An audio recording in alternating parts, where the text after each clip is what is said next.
ये एक प्रॉब्लम, जैसे नया रेल लाइन हो गया, अभी हाथी पहले साल आया था वहाँ पे कुछ नहीं था, दूसरा साल बच्चा लेके आएगा, देखा है रेल लाइन हो गया, वो डर गया, वो साइड से दूसरा जगह जाने लगा। अभी देखिएगा जो फॉरेस्ट के सराउंडिंग्स जो विलेजर्स है ना, वो काफ़ी हद से डिपेंड है फॉरेस्ट के ऊपर। हम लोग का एंटायर नॉर्थ बंगाल का अगर सर्वे जो अगर किया जाए, इवन रिपोर्ट में भी आया, इवन पेपर में भी हम लोग देखते हैं, हर बागान में लेपर्ड है। इंसान कोई मूर्खता में कोई काम कर सकता है, लेकिन कोई भी जानवर, कोई जैसे शेर भी अपना पेट भरा रहने से किसी को मारता नहीं, तो हाथी भी आपको ऐसा नहीं कि आपको जानबूझ के मारने जाएगा, वो कहीं ना कहीं हद से तंग हो गया होगा। क्योंकि मेरे ही सामने, मतलब मेरे को याद है, एक सुमो को, टाटा सुमो को दांत से उठा के 8 फीट दूर में फेंक दिया था। अगर जमीन का लड़ाई होता है, जमीन का इंसान में ही तो जमीन का लड़ाई हो रहा है जात पात लेकर, तो वो अपना जमीन क्यों छोड़ेगा। जो डॉग्स के ऊपर काम करता है, मैंने मेरे हिसाब से ना, वो डॉग्स का बर्थ कंट्रोल बहुत जरूरी है। ये बर्थ कंट्रोल अगर वो फीडिंग ना करके, फीडिंग का खर्चा जितना लगता है महीने का, वो अगर बर्थ कंट्रोल में देखा जाए ना, तो ये प्रॉब्लम मेरे हिसाब से बहुत घटेगा।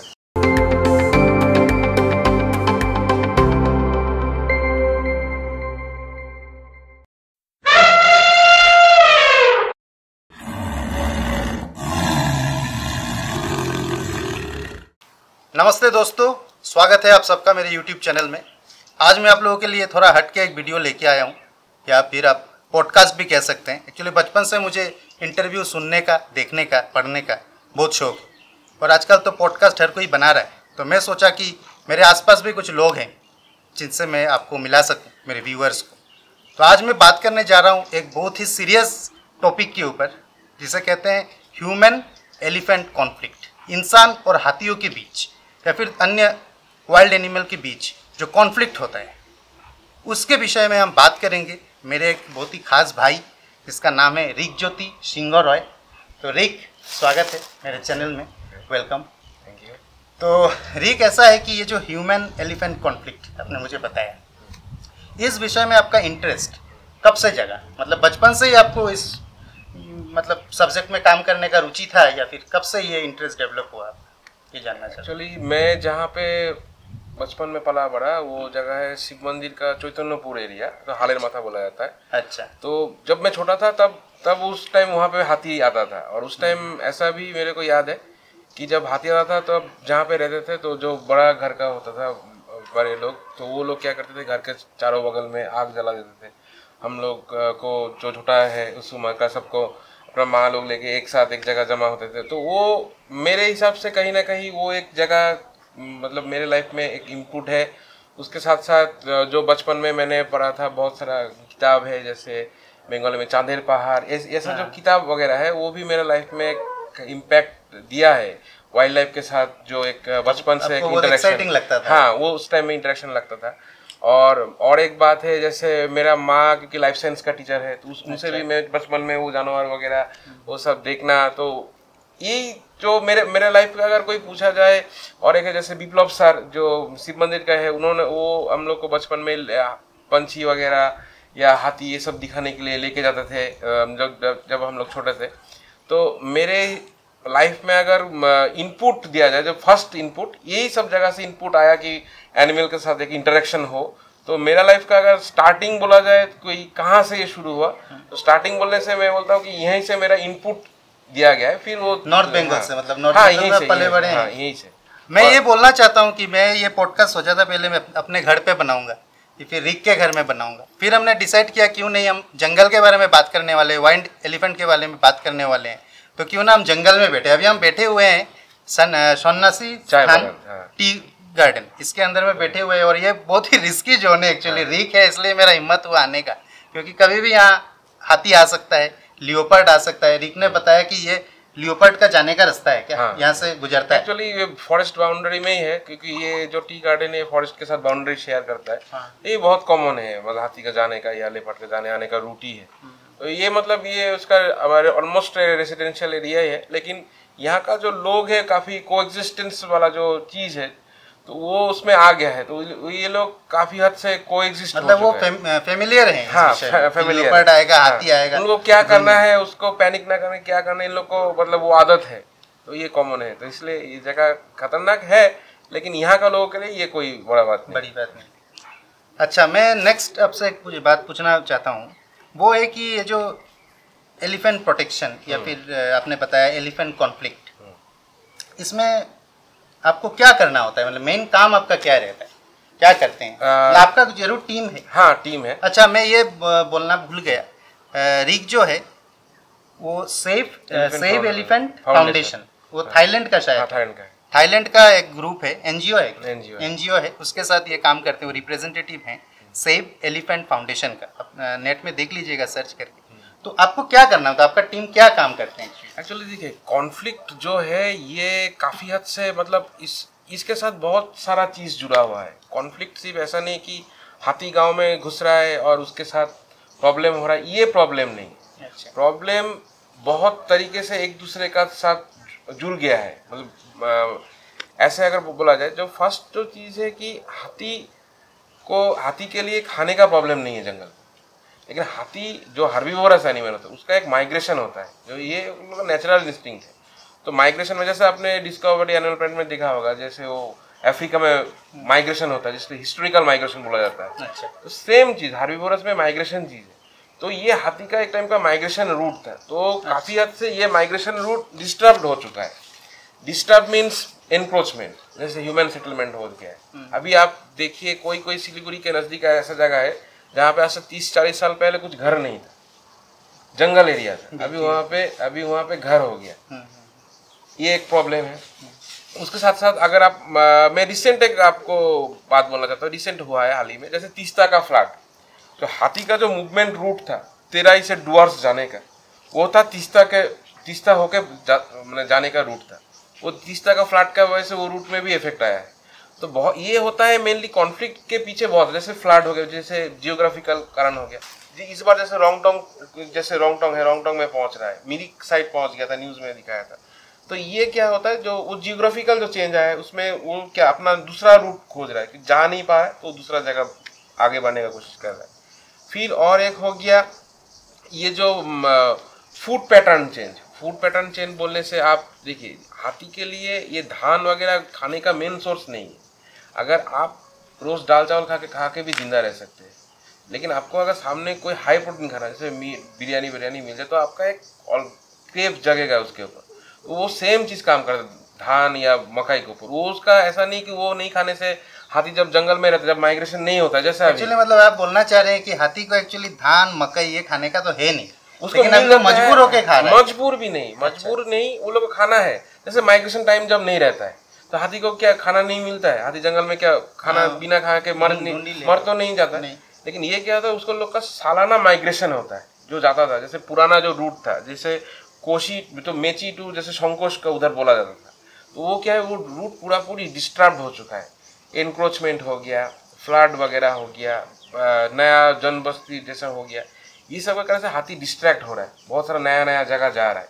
तो ये एक प्रॉब्लम। जैसे नया रेल लाइन हो गया, अभी हाथी पहले साल आया था वहाँ पे कुछ नहीं था, दूसरा साल बच्चा लेकर आएगा, देखा है रेल लाइन हो गया, वो डर गया, वो साइड से दूसरा जगह जाने लगा।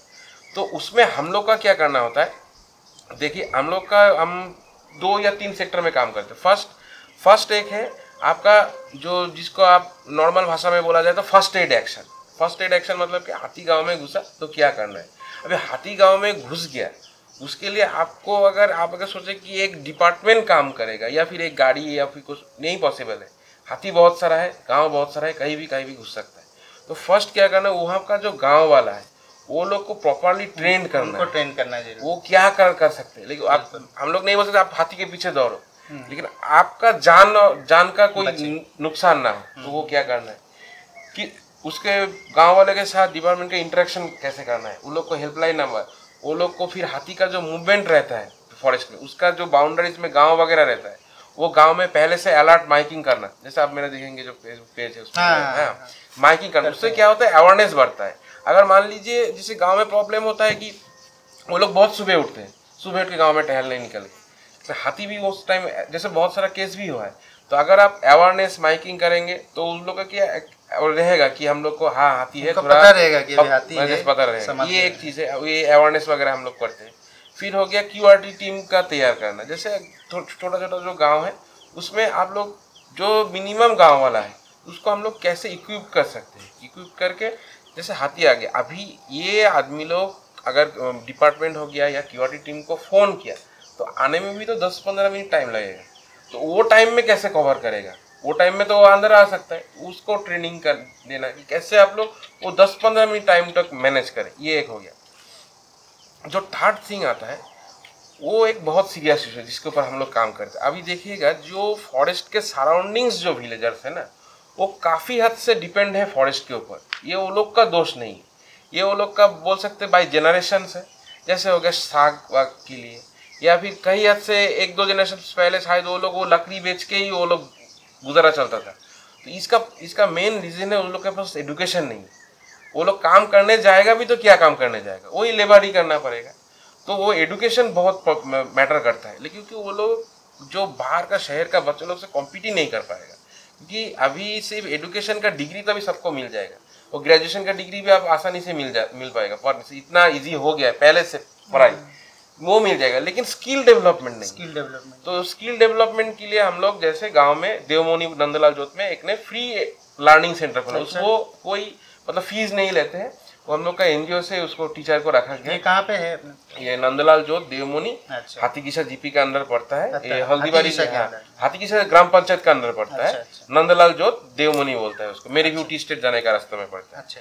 तो वहाँ पे हम लोग क्या करते हैं, जो बच्चे लोग का बेसिक एजुकेशन के बीच जो लोग का ट्यूशन वगैरह होगा, उसके साथ साथ जैसे नेचर रिलेटेड चीज करना, जैसे उसको को सीखा। जैसे मान लीजिए जो वेस्टेज बोतल से कैसे हम लोग को, जैसे ये सब बाहर का स्कूल में सिखाया जा रहा है, लेकिन ये लोग को क्योंकि ये लोग ज्यादा क्लोज रहते हैं नेचर के साथ, तो मेरे हिसाब से ये लोग को ज्यादा ट्रेन करना जरूरी है। क्योंकि ये लोग ये प्लास्टिक वगैरह को वेस्ट को कैसे रीयूज करें, फिर अपना फॉरेस्ट को लेके कॉन्सेप्ट कैसे भरे, फॉरेस्ट को कैसे पहचाने। जैसे देखिए मेरे हिसाब से स्किल डेवलपमेंट करना है तो ग्रास रूट से करना है।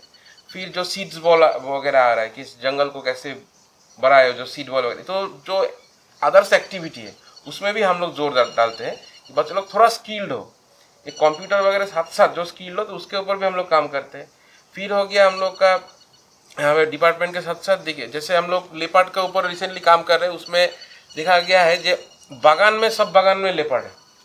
हम लोग का एंटायर नॉर्थ बंगाल का अगर सर्वे जो अगर किया जाए, इवन रिपोर्ट में भी आया, इवन पेपर में भी हम लोग देखते हैं, हर बागान में लेपर्ड है। अच्छा। लेकिन लेपर्ड के साथ ह्यूमन का जो कॉन्फ्लिक्ट हो रहा है, इसका मेन रीजन है हर बागान में जैसे लेपर्ड है उसके साथ साथ उसका खाने का भी है। यहाँ पे जैसे खरगोश वगैरह हो गया, स्मॉल मैमल्स है, उसी के लिए आता है। हाँ, उसी के लिए नहीं, वो दूसरा रीजन से भी आता है। लेकिन एक टेंडेंसी देखा गया है कि वो ट्रेडिशनल हंटिंग मतलब जो आदिवासियों में आता है। लेकिन वही चीज अगर हम लोग ने वो लोग को समझा पाए कि आप लोग आदिवासी जो लोग होते हैं, आप लोग ट्रेडिशनल हंटिंग के लिए नहीं जमने, आप लोग ये जंगल का है, ये जंगल आप लोग का है, तो जंगल बचाने का मेन फर्स्ट हम लोग भी नहीं, आप लोग का जिम्मेदारी होता है।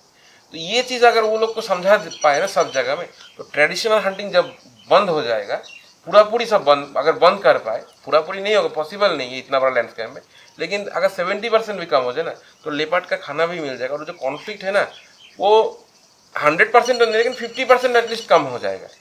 तो आप लोग का बेसिकली मैं जो समझा, आप लोग का जो काम है मतलब इंसान और जानवर, वाइल्ड एनिमल, उनको मतलब बैलेंस करा। हाँ, बैलेंस करना है हम लोग का काम। जैसे उसमें हम लोग हाथी के ड्यूटी में भी निकलते हैं, एलिफेंट मॉनिटरिंग भी करते हैं डिपार्टमेंट के साथ। जो कुछ काम है जो हम लोग को डायरेक्ट फॉरेस्ट डिपार्टमेंट के साथ करना पड़ता है, जैसे कैमरा ट्रैपिंग हो गया, वाइल्ड लाइफ मॉनिटरिंग हो गया, नाइट ड्यूटी हो गया, ये सब क्योंकि इसमें डिपार्टमेंट का परमिशन लगता है। ये लोग और इसका जो रिपोर्ट्स वगैरह होता है वो हम लोग ओपन पब्लिश नहीं करते, वो डिपार्टमेंट के साथ ही शेयर होता है।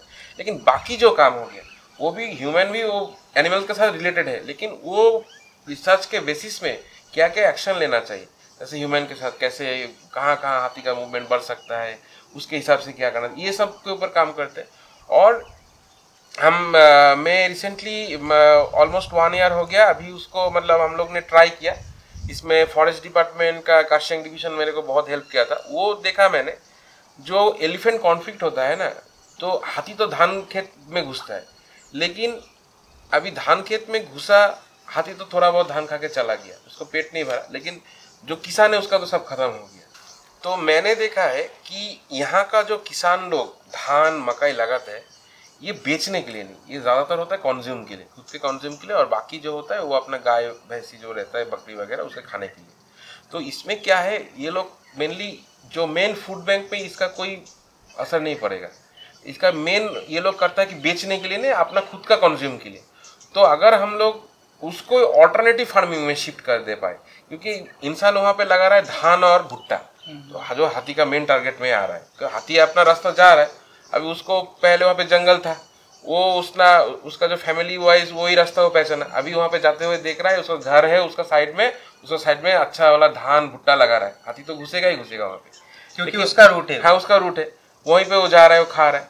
अभी अगर उसमें अगर हम लोग ऑल्टरनेटिव शिफ्ट कर दें तो वो किसान का भी फायदा रहेगा और वो हाथी का भी कोई नुकसान नहीं होगा। हाथी अपना रास्ता, जैसे ऑल्टरनेटिव मतलब हनी फार्मिंग, फिर हो गया आपका टर्मरिक फार्मिंग, फिर होगा ब्लैक पेपर फार्मिंग, जो हाथी नहीं खाता है, लेकिन जिसका मार्केट वैल्यू ज़्यादा है और उसके साथ साथ जिसका इंसान को ज़रूरत है, जैसे हनी हो गया, हल्दी हो गया, काला मिर्च, ये तो सब इंसान को ज़रूरत है ही है, लगेगा ही लगेगा।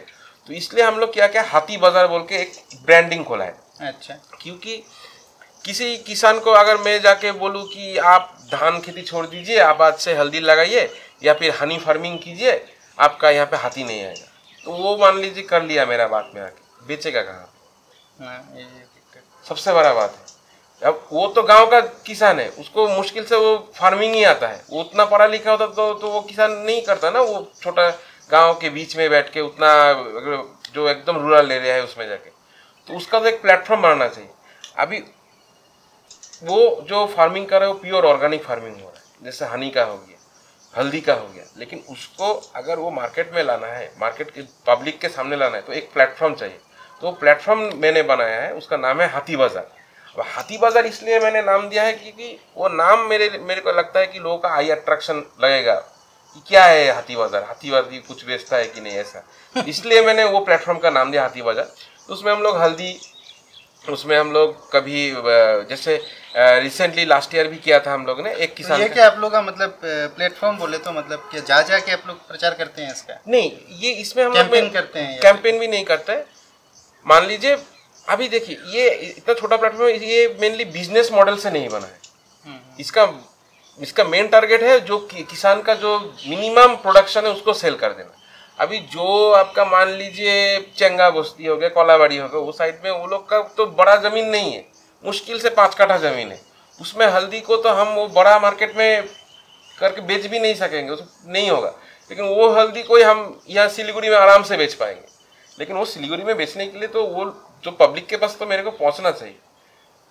सोशल मीडिया एक बहुत बड़ा प्लेटफॉर्म है, और ऊपर से हल्दी का अगर आपके पास पब्लिक के साथ कॉन्टेक्ट है ना, उतना हल्दी आराम से आप बेच पाएंगे, लेकिन वो आदमी नहीं सकेगा, वो किसान नहीं सकेगा। लेकिन एक एनजीओ का होने के नाते, एनजीओ में काम करते, इतना पब्लिक रिलेशन में काम करते हैं, तो हम लोग के पास वो कर पाएंगे आसानी। तो मैं अगर उसका हल्दी खरीद लिया तो उसको भी आगे अगले साल ये होगा कि हाँ मैं लगाऊं तो मेरा टेंशन नहीं बिक्री हो, वो भी मोटिवेट होगा कि नहीं मैं ये तो मेरे को लगता है कि कॉन्फ्लिक्ट, ह्यूमन एलिफेंट कॉन्फ्लिक्ट और ह्यूमन वाइल्ड लाइफ कॉन्फ्लिक्ट के ऊपर काम करने का मतलब ये नहीं कि डायरेक्ट में हाथी के पीछे जाना पड़ेगा।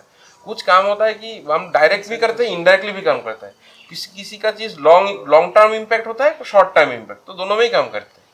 यही मेरा मतलब मेन काम का फोकस है। हाँ, तो रिक मैं ये पूछना जरूरी समझता हूँ कि जैसे अभी हाथी, अभी यहाँ से अगर हाथी आए तो मैं तो कैमरा लेके भाग जाऊंगा। कोई भी इंसान हाथी सोचता है तो बचपन हम लोग पहले गणेश जी बोल के नमस्कार करना बचपन में सिखाया गया था। डरते हैं लोग या फिर एक्साइटेड होते हैं, अरे हाथी हाथी। जैसे मैं टीपू खोला यहाँ जो सामने में फॉरेस्ट है, और पिकनिक में गया था, तो लंच के बाद में हाथी आ गया, तो सारे लोग एक्साइटेड हो गए, कोई फोटो खींच रहा है, रील्स बना रहा है, हाथी तंग आ गया, तो कोई पटाखा फोड़ रहा है, मतलब एक बहुत ही अलग ही माहौल तैयार हो गया था। मैं भी डर गया था, बाइक स्टार्ट करके भागने वाला था। मैं पूछता हूँ तुम्हें हाथी से मतलब क्या डर नहीं लगता? डर लगता है वाइल्ड एनिमल, मतलब नेचर के साथ में मेरा यही मानना है इतना सालों में कि आप हाथी को अगर जान गए तो डर भी लगेगा, और डर से जो सम्मान आता है ना, एक बोला जाता है ना कि मतलब डर से आप उसके सामने इज्जत देना होता है, वो आ गया है। मतलब आप बोल रहे हैं कि वो डर भी जरूरी है? हाँ, डर भी जरूरी है। तो आपने कभी ऐसा फेस किया है? आपका हाँ, फोटो भी देखा है, वो जो आपने प्रोफाइल पिक्चर पे लगाया, हाथी पीछे में है, बहुत भयानक सा फोटो है। नहीं, जो प्रोफाइल पिक्चर है वो एक्चुअली हम लोग का हेडक्वार्टर का है, मतलब अच्छा। जो save elephant foundation actually international organization है, हाँ। तो इनका अपना खुद का रेस्क्यू सेंटर है जिसमें 172 हाथी है जो सब रेस्क्यूड हाथी हुआ है। अच्छा। तो वहाँ का फोटो है। अच्छा। लेकिन हाथी को अगर जंगली हाथी को बोला जाए तो हाँ, मैं कहता हूँ कि डरना चाहिए। मतलब जो इंसान सोचता है कि जो आज के डेट में मेरे को बोलेगा कि मैंने हाथी का धावा देखा है फिर भी मेरे को मज़ा लगता है, वे हाथी बहुत देखा है, तो मेरे ख्याल से उसने हाथी को एक्चुअली वो रूप देखा ही नहीं। हाँ, मतलब वो रूप ही देखा नहीं। तो मेरे हिसाब से हाथी को डरना चाहिए, लेकिन डरने से पहले उसको समझना भी चाहिए। डर, समझ और रेस्पेक्ट, क्योंकि रेस्पेक्ट करना ही मतलब अपना डर, समझ और रेस्पेक्ट। हाँ, ये याद रखिए। डरना चाहिए मतलब उस हिसाब से नहीं कि हाँ, रेस्पेक्ट करना चाहिए। रेस्पेक्ट करना ही मेरे हिसाब से डरना हो गया। हाँ। कोई सोचता है, लेकिन रेस्पेक्ट देना चाहिए वो अपना जगह में। जैसे टीपू वाला ये वाला वो उसका जगह है, उसका जगह में आपको उसका रेस्पेक्ट देना होगा। बात बोल रहा हूँ, वहाँ एक फॉरेस्ट वाला भी बोल रहा था, फॉरेस्ट ऑफिसर, ये आप एक्चुअली आप लोग बोल रहे हैं हाथी आ गया, हाथी नहीं आया है, एक्चुअली आप लोग आए, हाथी का एरिया में आप लोग आए हैं, ऐसा बोला उन्होंने। हाथी को रेस्पेक्ट देना चाहिए और उसके साथ साथ समझना चाहिए। अभी हाथी अगर किसी इंसान को चेज किया या कि कुछ वजह होगा कि कोई भी जानवर, इंसान कोई मूर्खता में कोई काम कर सकता है, लेकिन कोई भी जानवर, कोई जैसे शेर भी अपना पेट भरा रहने से किसी को मारता नहीं, तो हाथी भी आपको ऐसा नहीं कि आपको जानबूझ के मारने जाएगा, वो कहीं ना कहीं हद से तंग हो गया होगा। तो उसके तो ऐसा भी हो सकता है कि वो भी डर के कुछ, हाँ, डर के क्या होगा, तंग आ गया होगा, या फिर आपने उसका रास्ता में बाधा डाल दिया। यही चीज है। तो डरना चाहिए, रेस्पेक्ट देना चाहिए। आपने बोला कि उसका रूट में खेती कर रहे हैं लोग। हाँ, रेस्पेक्ट देना चाहिए और समझना भी चाहिए। अगर उसको समझ जाओगे तो आप अपने आप आपका डर भी आपको डर भी लगेगा तब जब आप उसको समझ जाओगे। हाँ, वो कितना हद तक जा सकता है। क्योंकि मेरे ही सामने मतलब मेरे को याद है, एक सुमो को, टाटा सुमो को दांत से उठा के 8 फीट दूर में फेंक दिया था। तो आप जब वो सीन देखोगे तब आपको पता चलेगा हाँ, वो कर सकता है, किस हद तक जा सकता है। तो डर, रेस्पेक्ट और समझना, ये तीनों ही चीज़ जरूरी है ये काम के लिए मेरे हिसाब से। मतलब आप बोलना चाहते हैं कि जो हम बोलते हैं कि माउंटेन ड्यू का डर के आगे जीत है, वैसा कुछ नहीं है। प्रैक्टिकल लाइफ दूसरा कुछ होता है। प्रैक्टिकल लाइफ आप जी रहे हैं, उसको रेस्पेक्ट देना होगा। रेस्पेक्ट दोगे तो आपको रेस्पेक्ट देगा। उसे उसके मतलब मेरे हिसाब से सिर्फ हाथी के बारे में नहीं, कोई मतलब कोई भी, ये जंगल का ही रूल है। जंगल का रूल मैं मानता हूँ कि जंगल को आप रेस्पेक्ट दोगे, जंगल आपको रेस्पेक्ट देगा। आप जिस दिन जंगल को रेस्पेक्ट देना छोड़ दोगे, जैसे जंगल का जो अपना रूल है, जो फॉरेस्ट डिपार्टमेंट का रूल नहीं, जंगल का भी एक अपना रूल है। जिस दिन आप जंगल का रूल को तोड़ दोगे, जंगल उस दिन आपको मार देगा। वो कोई नहीं, वो जंगल ही आपको खत्म कर देगा, कैसे भी करके आपको मार देगा वहाँ पे। तो रेस्पेक्ट देना चाहिए, नहीं तो आपको वहीं पे मार देगा वो। और रिक, ये पूछना बहुत ज़रूरी था, आपने बोला भी कुछ कर्सियंग डिवीज़न के बारे में आप बोल रहे थे, फिर भी मैं एक क्वेश्चन पूछूंगा कि गवर्नमेंट का इन्वॉल्वमेंट इस फील्ड में कैसा है और कितना सपोर्ट आपको गवर्नमेंट से मिलता है? देखिए, अगर आप गवर्नमेंट का इन्वॉल्वमेंट बोला जाए तो जिस देश का आबादी ऑलमोस्ट सेकेंड लार्जेस्ट है अभी, हाँ, तो उस देश में अगर सिंगल गवर्नमेंट और ऐसा जगह में अगर जहाँ पे कुछ कर्सियंग डिवीज़न का कुछ फॉरेस्ट आता है, टुकड़िया झार, बीच में फॉरेस्ट है, चारों तरफ इंसान है, उसमें गवर्नमेंट करेगा तो अकेला क्या करेगा अगर इंसान ना समझे। हम लोग डायरेक्ट कुछ हो जाते हैं तो डायरेक्ट बोलते हैं कि गवर्नमेंट ने ये नहीं किया, गवर्नमेंट ऑफिसर ने ये नहीं किया। हाँ, गवर्नमेंट को दोष देते हैं, फॉरेस्ट ऑफिस ने कुछ नहीं किया। अब फॉरेस्ट ऑफिस है, वहाँ पे रेंजर है, स्टाफ है, गाड़ी है, लेकिन जंगल बीच में है, चारों तरफ इंसान है, तो वो लोग जाएगा तो जाएगा कहाँ, करेगा तो क्या करेगा। इसमें मेरे हिसाब से गवर्नमेंट अपना हद से कोशिश करे। आप तो जरूर गवर्नमेंट ऑफिशियल्स के साथ भी काम करते हैं। हाँ, जैसे हम लोग का, मैंने आपसे जैसे बोला कि बहुत सारा काम गवर्नमेंट के साथ करना पड़ता है, जैसे बहुत सारा डेटा या हो गया, सर्वे हो गया, या फिर जो मॉनिटरिंग होता है, या फिर एलिफेंट ड्यूटी जो होता है, इवन कभी कभी, और जो जैसे मैं बागडोरा रेंज के अंदर ही बहुत सारा काम करता हूँ, बागडोरा टुकड़िया झार में काम करता हूँ, तो यहाँ का जो ऑफिसर है बहुत सपोर्टिव है। यहाँ से मतलब एकदम ग्राउंड लेवल में बीट ऑफिसर से लेकर हायर ऑफिसर, डीएफओ तक, डीएफओ एडीएफओ सब सपोर्टिव है। लेकिन अगर हम लोग एक्सपेक्ट करें कि वो लोग ही अकेला सब कर पाएगा, ये इम्पॉसिबल है, क्योंकि ये हाथी अपना जगह के लिए लड़ रहा है। और देखा जाए तो हम लोग जिस जियोग्राफिकल लोकेशन में हम लोग नॉर्थ बंगाल जो पोजीशन में है, यहाँ पे इंटरनेशनल दबाव भी है। मान लीजिए आप सिर्फ वो नहीं कि यहाँ पे माइग्रेशन का एक बहुत बड़ा इशू है, इंसान का भी, बांग्लादेश एक माइग्रेशन का इशू है, यहाँ पे पॉलिटिकल इशू है। तो सब तरीके से दिखा जाए तो गवर्नमेंट को, कोई भी गवर्नमेंट हो, उसको हम लोग ब्लेम नहीं कर सकते उसमें। जैसे सिर्फ मैं एक एनजीओ का मैं काम करता हूँ उसी हिसाब से नहीं बोल रहा हूँ, लेकिन जितना भी एनजीओ पूरा लैंडस्केप में काम करता है, सबका एक पॉजिटिव रोल होना चाहिए, क्योंकि ये हम लोग जो काम करते हैं विद द परमिशन, गवर्नमेंट का परमिशन लेके, तो उस हिसाब से हम लोग को ये ब्रिज तैयार करना पड़ेगा। मैंने इंसान के साथ जो डिपार्टमेंट है, ये ब्रिज तैयार करना है, क्योंकि अगर आज हम लोग ये बैलेंस बनाना स्टार्ट नहीं किया, अभी से शुरू नहीं किया ना, तो अगले दिनों में और प्रॉब्लम बढ़ेगा, क्योंकि हाथी तो अपना जगह नहीं छोड़ेगा। तो और हाथी को अगर हम लोग बोले हाथी क्यों रहेगा, हम लोग का क्या है, तो अरे हाथी जंगल जानवर ये नहीं रहेगा तो इंसान का रह के भी क्या फायदा, तो हम लोग इतना बुद्धिधारी होके क्या फायदा। हाँ, ये आपने अच्छा याद दिलाया। एक्चुअली कुछ दिन पहले मैंने एक वेब सीरीज देखा, ये अमेज़न प्राइम में, आपने देखा है कि मुझे पता नहीं, प्राइम वीडियो में, पोचर। वो जो पोचिंग होता है ना, हाथी का दांत का जो स्मगलिंग होता है, उसके ऊपर में एक वेब सीरीज आया, आप देखिएगा जरूर। मुझे तो बहुत अच्छा लगा, मैं वो वेब सीरीज देख के बहुत इमोशनल हो गया। शायद आपको तो और अच्छा लगेगा, आप रिलेट कर पाएंगे। उसमें मतलब दिखाया कि मतलब हम इंसान कितना क्रूएल होते हैं, एक अपना फ़ायदा के लिए हाथी को मार के फिर उसका दांत को कैसे बेचते हैं, वो करते हैं।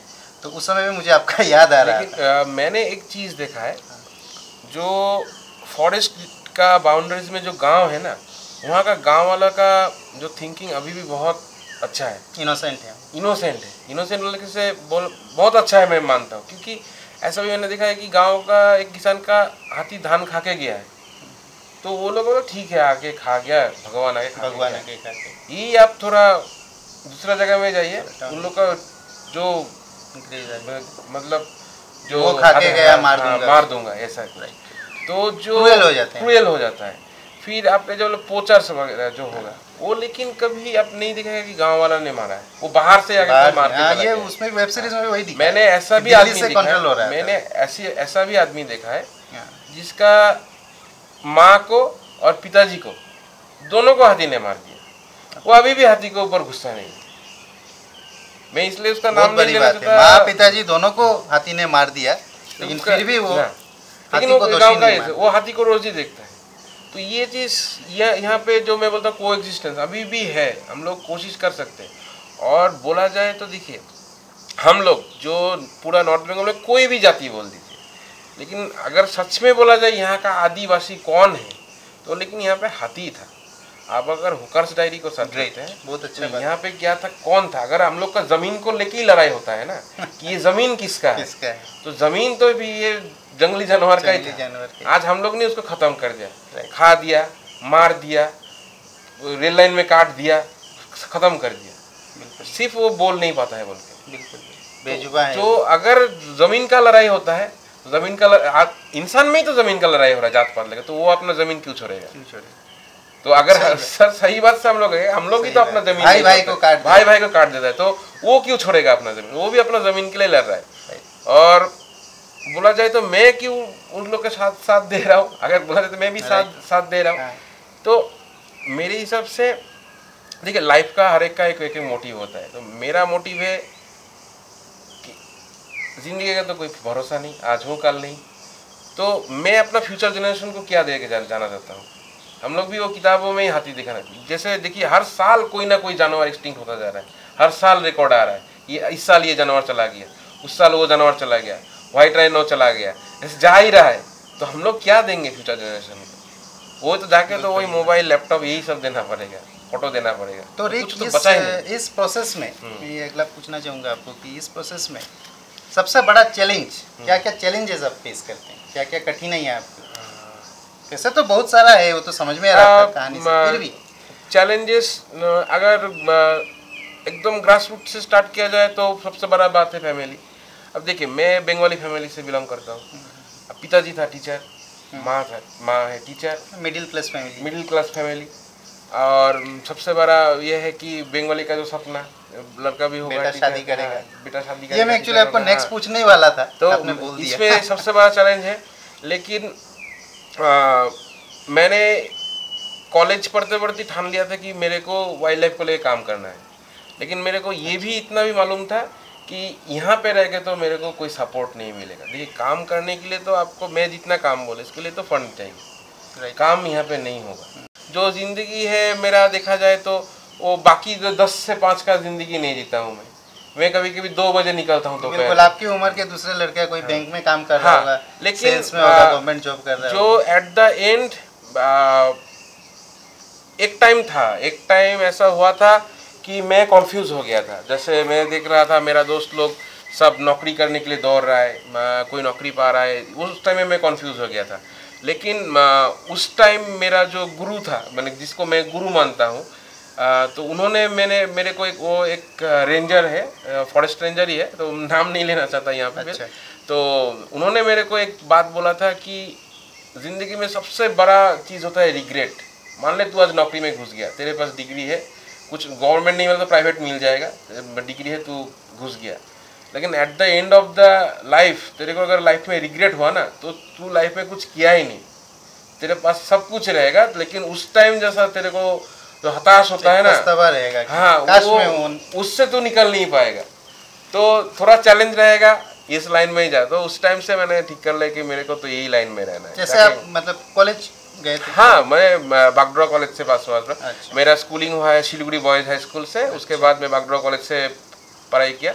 उसके बाद मैंने पूरी ये लाइन में एकदम प्रोफेशनली एंट्री। आपसे मैं बहुत पहले पहली बार जब हम मिले थे, वैसे मैं बोलना चाहता हूँ कि ये हिमालयन कैमरा क्लब के हम दोनों मेंबर हैं, शायद पहले भी मैं बोल चुका हूँ। तो रिक ने पहले ही मुझे शुरुआती टाइम में ही बोला था कि दादा पढ़ाई में मुझे उतना मन नहीं बैठता है, हाँ। मेरा दूसरे ही जगह में ये सब। और उस समय में तुमने मुझे बताया भी था कि दादा आप एक डॉक्यूमेंट्री बनाई हाथी के ऊपर, तो वो हो नहीं पाया। तो आज कुछ मतलब बहुत अच्छा लग रहा है, मैं अपने आप को लकी फील कर रहा हूँ कि रिक का आज मैं इंटरव्यू ले रहा हूँ, ये पॉडकास्ट आप लोगों के साथ शेयर कर रहा हूँ। तो खैर जो भी है, खैर कुछ हो नहीं पाता। मेरा भी एक सपना अभी भी है कि मैं तुम्हारे साथ एक डॉक्यूमेंट्री बनाऊँ, ताकि कुछ लोगों को और कुछ पता चले। बहुत अच्छा लग रहा है तुम्हारे साथ में, मुझे भी लग रहा है कि आप लोग भी बहुत एंजॉय कर रहे होंगे पॉडकास्ट को।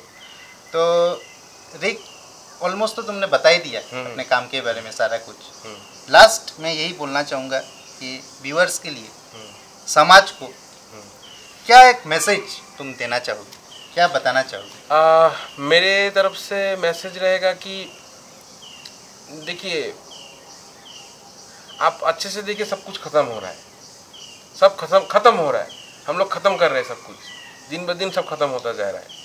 तो मैं जैसे इस लाइन को प्रोफेशनली डील करता हूँ, लेकिन बहुत सारे लोग अपना अपना प्रोफेशन है, कोई बैंक वगैरह हो गया, ऑफिस वगैरह है, लेकिन एटलीस्ट आप लोग अपना टाइम से कुछ वक्त दीजिए। ज़रूरी नहीं कि आप जंगल में आके दीजिए, घूमिए, लेकिन एटलीस्ट ये नेक्स्ट जनरेशन को क्या देंगे, छोड़ दीजिए आप बाकी का बात, पड़ोसी का बात छोड़ दीजिए। अपना जो जिस नेक्स्ट जनरेशन के लिए आप लोग कमा रहे हैं, उसको क्या देना चाहते हैं आप लोग?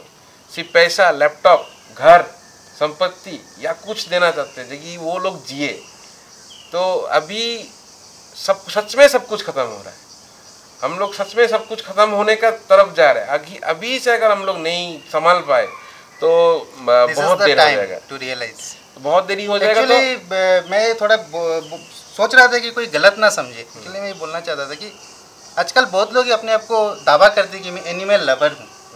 स्ट्रीट डॉग्स के ऊपर बहुत लोग सीरियस हो गए हैं। नहीं, वो अच्छा भी है, मैं अप्रिशिएट करता हूँ कि स्ट्रीट डॉग्स को मारना नहीं चाहिए, उनको खिलाते हैं। कोई लोग होते हैं कि खिला के फिर सेल्फी भी खींचते हैं, सोशल मीडिया में भी देते हैं, ठीक है, उसमें भी कोई प्रॉब्लम नहीं, दे सकते हैं। लेकिन मैं ये बोलना चाहता हूँ कि एनिमल लवर आप हैं तो सिर्फ आप स्ट्रीट डॉग्स के बारे में सोच रहे हैं, बहुत अच्छी बात है, लेकिन सिर्फ स्ट्रीट डॉग्स के बारे में सोचना ही एनिमल लवर होने का दावा करना नहीं होता है। जैसे रिक जैसे कर रहे हैं, कुछ दूसरों के मतलब दूसरे जानवर के बारे में भी थोड़ा सोचना चाहिए। स्ट्रीट डॉग्स के ऊपर जैसे मैं देखिए, एक कुत्ते को खिलाना, अब मैं भी खिलाता हूँ, हाँ, वो कोई एक चीज़ नहीं है। मैं भी खिलाता हूँ। अब मेरा जो जहाँ पे मैं रुकता हूँ वहाँ पे एक कुत्ता है, ऐसे वो एक अलग चीज़ हो गया स्ट्रीट डॉग को खिलाना। लेकिन मेरा ये लगा कि इतना दिन फील्ड में काम करते करते शायद मैक्सिमम जंगली जानवर, लेकिन जानवर के साथ या कुत्ता, जानवर से तो मुझे एक लगाव है ही, वो चाहे जंगली हो या डोमेस्टिक हो, वो अलग बात है। मेरे घर में भी बिल्ली सब है, तो उस हिसाब से अलग, लेकिन जानवर के साथ लगाव है। तो मेरे हिसाब से ना ये जो डॉग को फीड ना करके, हाँ फीड एक अच्छा चीज़ है, बहुत अच्छा चीज़ है, मैं अप्रिशिएट करता हूँ, लेकिन जो भी काम करते हैं ना, मेरे हिसाब से उन लोग को ना फर्स्ट फोकस अभी करना चाहिए बर्थ कंट्रोल में। जैसे सेव एलिमेंट फाउंडेशन का जो हेडक्वार्टर है, उसमें आप दिखेगा, उसमें रेस्क्यू डॉग्स भी है, अराउंड 300 रेस्क्यू डॉग्स है। आप सर्च कीजिएगा नेट में सेव एलिमेंट फाउंडेशन डॉग्स बोल के, उसमें आपको मिल जाएगा कि कितना हेक्टर में फैला हुआ है जो डॉग रेस्क्यू सेंटर। उसमें क्या करता है कि जैसे हम लोग का यहाँ पे मेनली शहरों में प्रॉब्लम क्या हो रहा है, हर साल बच्चा हो रहा है। अब बच्चा को तो आप नहीं मार सकते, लेकिन उसका जो मैंने एक्सेसिव ब्रीडिंग हो रहा है। एक्सेसिव ब्रीडिंग के वजह से अभी सब कोई, अभी मैं खुद कुत्ता पसंद करता हूँ बोल के, या फिर मैं हाथी को पसंद करता हूँ बोल के, मैं ये नहीं सोच सकता कि दूसरा इंसान भी भाई जंगली हाथी को देख के मेरे जैसे ही रिएक्ट करे। यही बात है, वो तो मैं ये एक पॉइंट है ना। तो मैं एक कुत्ता को पसंद करता हूँ बोल के, वो कुत्ता मेरे साथ अच्छा है बोल के, तो मैं ये नहीं सोच सकता दूसरा आदमी भी कुत्ता को वैसा ही रिएक्ट करे। सेम चीज़ है। सही बात।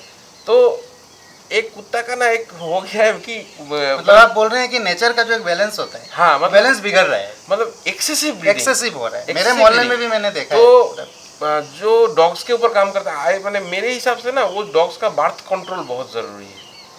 ये बर्थ कंट्रोल अगर वो फीडिंग ना करके, फीडिंग का खर्चा जितना लगता है महीने का, वो अगर बर्थ कंट्रोल में देखा जाए ना, तो ये प्रॉब्लम मेरे हिसाब से बहुत घटेगा।